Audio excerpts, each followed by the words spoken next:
Hello, welcome back to the Stirling engine project. I made a few quick changes last night to the engine. The first thing I've done is I've actually reduced the stroke. So the original stroke was 200 millimeters, and I've basically halved that to 100 millimeters. So the engine is easier to turn over now, as you can see, and there's less stroke. I've had to lengthen these as well. So the pistons go all the way into the cylinders.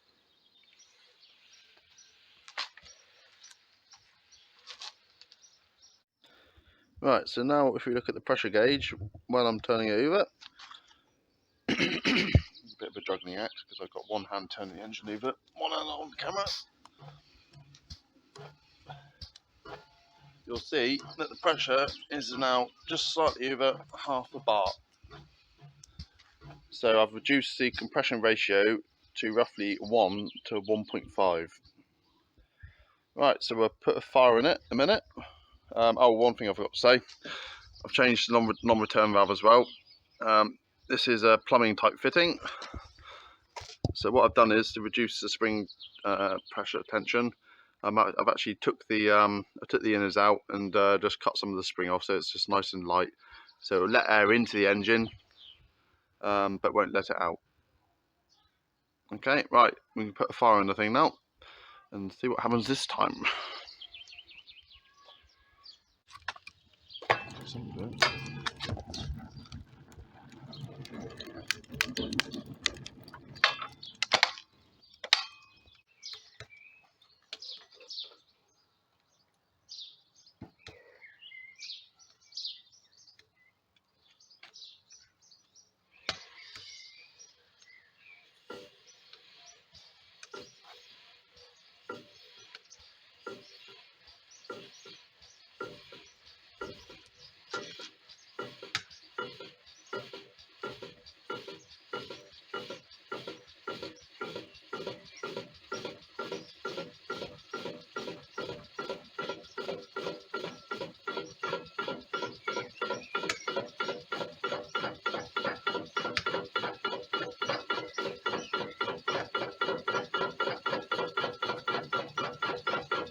It's fair to say it's going quite well now. Of course, the question now is how long will it continue like this for? We shall find out.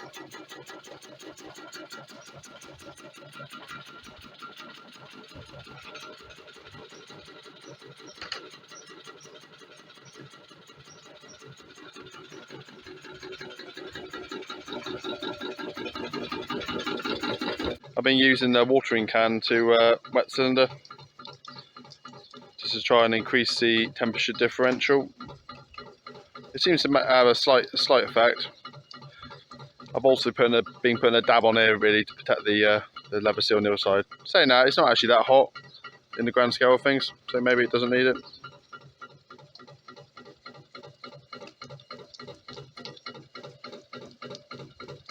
So far, it's going okay.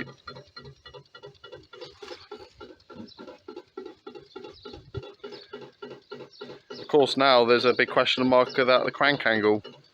I might be able to reduce it from say 120 to 90, but only experimentation will prove that. So the piston seals are leaking a little bit. I'm probably going to hold with these for a little bit. These seals. They've been abused a fair bit, in all fairness. They've been contaminated with grinding dust and things like that in the garage, so they're probably not in the best condition. I'm going to hold with these. Hopefully these seals will polish the pistons up nicely, so when I fit a new set, it should be all good to go. and also they've suffered a fair bit of overheating as well through experiments.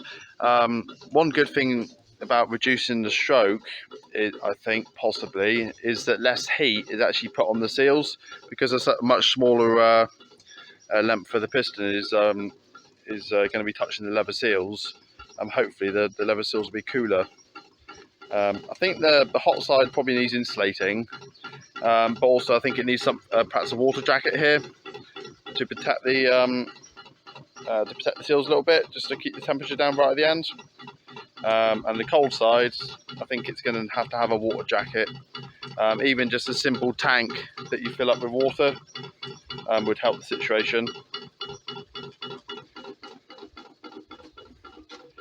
So it's been running for about an hour at the moment. It's stopped a few times because I've let the fire go down a bit. One thing I have noticed is it does seem to rely on the flames actually going up through the heat exchanger. If you let it die down too much, it will actually grind to a halt. I mean, when it's going well, and when the fire dies down, it goes less well.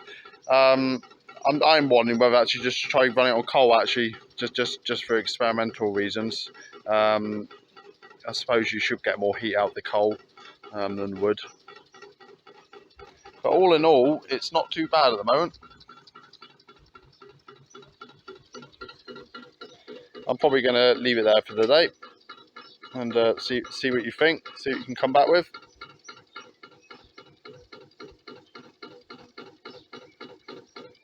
I thought the lubrication would be a problem, but it hasn't been too much of a problem. You just simply get a brush, just dab a bit on top of there, and it kind of drips down, and they seem to stay fairly well lubricated. At least it runs nice and quietly. There's something. The last engine wasn't quite so quiet.